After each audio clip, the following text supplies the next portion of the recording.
በጣም ትንሽ ብር ኢንቨስት ተደርጎበት ብዙ ሚሊዮኖች ደግሞ ስለሚተረፍበት ስለ ፔኒ ስቶክስ ልንገራችሁ። ይሄንን የሆነ ቦታ ሰምቼው ነበር ካልክ እዚህ ነው የሰማኸው፣ ላሳየህ።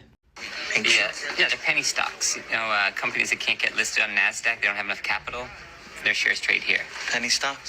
ፔኒ ስቶክስ ባጭሩ ስቶክ ማርኬት ላይ ትሬድ እንደምናደርጋቸው ሼሮች ሆኖ ዋጋቸው ግን $5 እና ከዛ በታች የሆኑ ናቸው። ዘ ወልፍ ኦፍ ዋል ስትሪት ፊልሙን የማይታችሁት ከሆነ እነዚህ ሼሮች የሚሸጡበት ምክንያት ወደፊት ብሎ አፕ ያደርጋሉ ወይም ደግሞ የእነዚህ ሼር ፕሮቫይደር ካምፓኒዎች ወደፊት ያድጋሉ ተብሎ ሲታሰብ ወይም ደግሞ ወደፊት አሪፍ ትርፍ እናገኝበታለን ተብሎ ሲታሰብ እንደዚህ ፔኒ በሆነበት ታይም ላይ የሚሸጡ ናቸው ማለት ነው። አብዛኞቹ ፔኒ ስቶኮች ግን እዛው ትንሽ እያሉ ከስረው ይቀራሉ ወይም ደግሞ የካምፓኒዎቹ ባለቤት ከሼር የሰበሰቡትን ብር ይዘው ይጠፋሉ።